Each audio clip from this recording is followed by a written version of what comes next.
Welcome to Thriving Tribesmen. My name is Kuri, your host, and I'm excited to be making this episode. So, Andrew Huberman. So, for any of you guys that do not know, Andrew Huberman is a neuroscientist out of, I forgot the name of his university, but he's become famous because of his content that he's been putting out on his podcasts, and mainly on YouTube is where you find some of his content. And he's spoken a lot about basically biohacking, which is you figuring out how to naturally optimize your body and getting it to a place where you can sleep better, feel better about yourself, and just getting into the optimum health without having to rely on drugs. So he's a very important person within the world of internet right now, and he has brought on experts that will speak greatly on big details. I think one of my favorite ones was when we're talking about fasting and how that adapts the body and changes that. And a lot of the information that he talks about is about how to become better at living as a person without having to rely on pharmaceutical drugs, without having to rely on certain types of foods. So really, he's disrupting a lot of markets with some of the messaging that he is. And because of his growth, I'm not surprised that there's now a hit piece on him, because the papers, or at least the article that was brought out for him, which is a hit piece, and by the way, I'm going to go into what the article was about.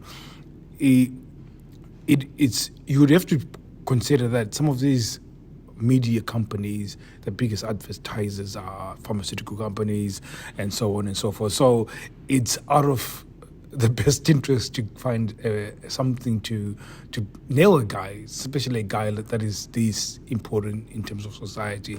Somebody who's speaking against having to be dependent on a big pharma and all these other companies that are creating food that is ultra processed and so on. So really, this is a guy who's disrupting a lot of these sort of big brands, and the more the growth that he has, the more impact he's going to have on profit margins eventually. And this a guy who's living on his purpose. So you can see that I'm not surprised he's a guy who they're going after. And you see the same thing with guys like Russell Brand. So I don't know if any of you guys follow Russell Brand, and he's really doubled down on politics, and he talks about big pharma, and he talks about the military industrial complex and all of that stuff. Some of the stuff I don't really dig into, but he talks about stuff that is, digging into a little bit deeper into some of the narratives that are being put out there, and he starts questioning some of the narratives. And this stuff that they're pushing, is it good information for us to make good decisions? So I don't know where you stand with some of that stuff, but you can see that some of these times when you start getting momentum and you start speaking against certain markets and you're disrupting certain agendas and certain narratives, people usually find stories about you to write, and they really paint you into this negative picture. Now, in Andrew Huberman's situation, it turns out that he was dating somebody or seeing somebody, and this person had an assumption that they were dating and they were exclusive, only to find out that he also had other women that he had in his life. And by the way, at no time had he decided, I want you to be my girlfriend. So she makes it sound like as though they're exclusive, but they're not exclusive. So anyways, she ends up finding out that this other women, she decides she wants to break up with him.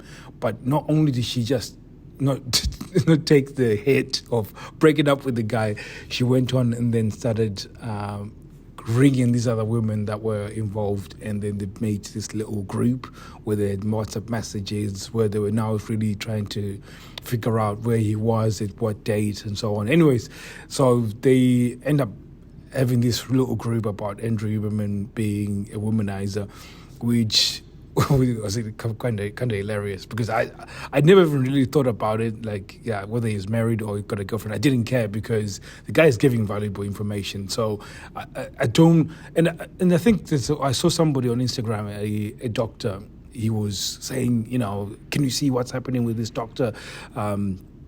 I'm going to come to my podcast so I can give you more detail on, these people that are hypocrites and so on. So he took this moment to really try and stand on this high horse.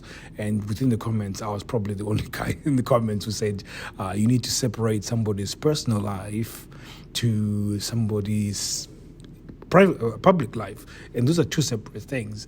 And what Andrew Huberman does outside of podcasting, as long as it's not illegal or hurting anyone, I don't give a shit.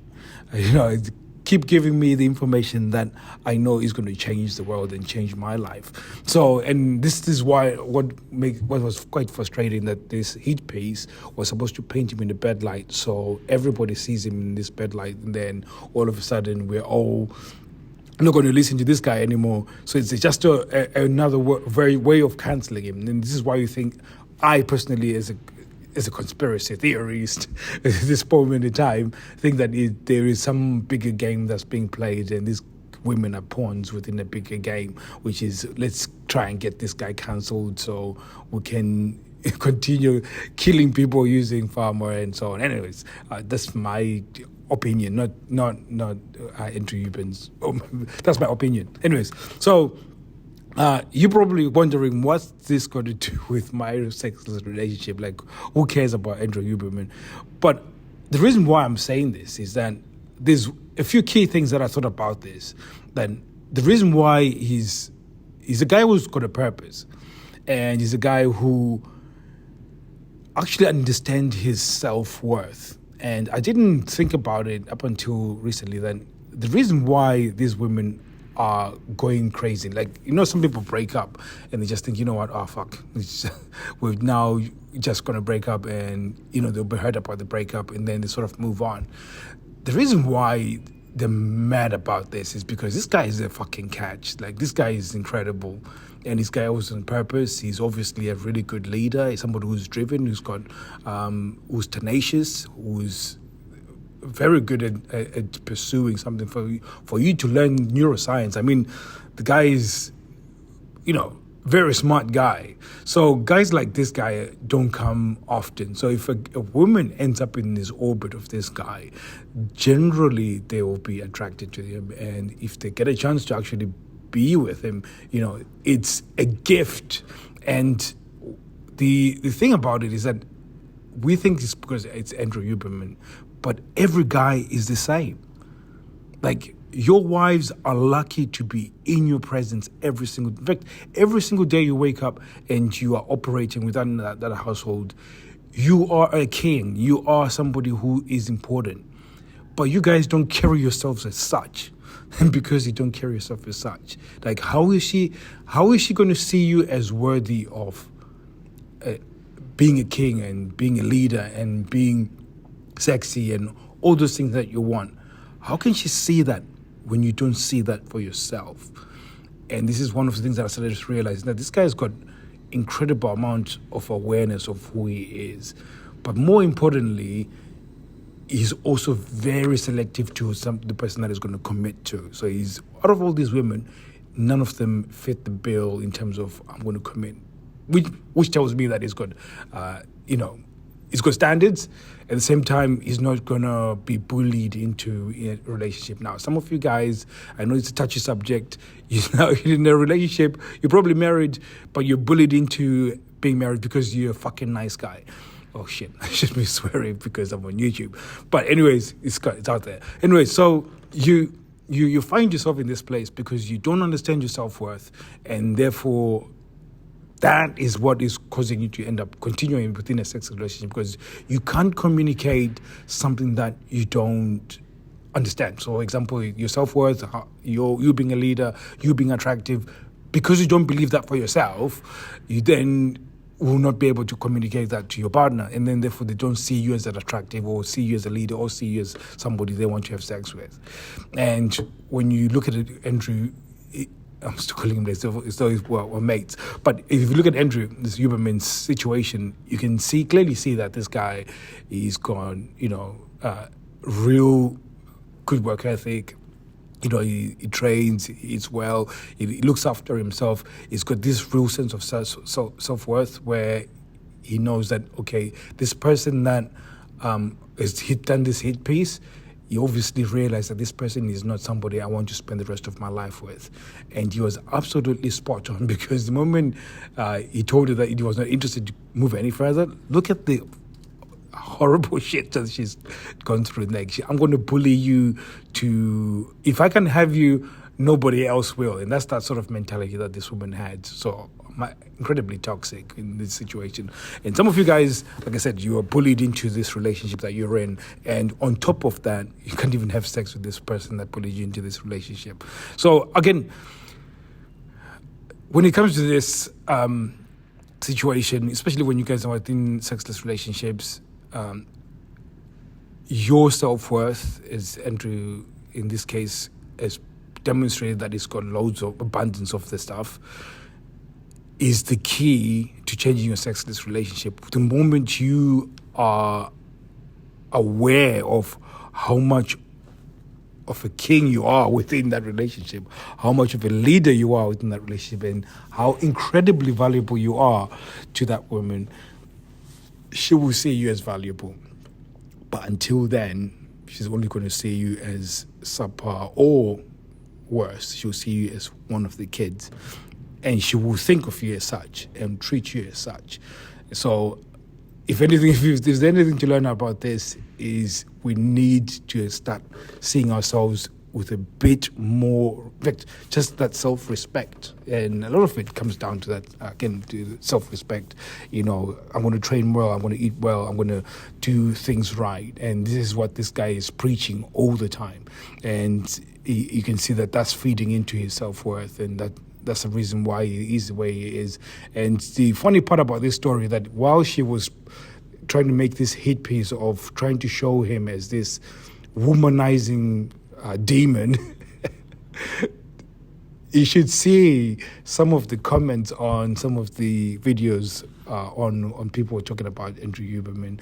And these women are like, can you make me your sixth girlfriend? In fact, can you just make me a part-time girlfriend? Like, if he had only 5 women that were after him a week ago, he's now got thousands of women that are after him. And there's a thing called pre-selection, which is, again, one of the things that women find attractive is a guy who's already, who's got the ability to attract many women.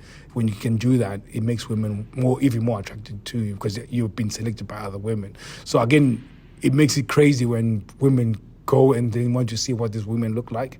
And when they see that they look really, really hot, then they think, holy shit, this guy has got really high standards. So therefore, if I get picked by this guy, the amount of validation that I get, that's the psychology behind it. Anyways, I'll skip all of that stuff. But anyways, this guy, if he was having a pretty chilled life, sleeping with several women, now he's got a new problem, which is there's too many women that want to sleep with him now.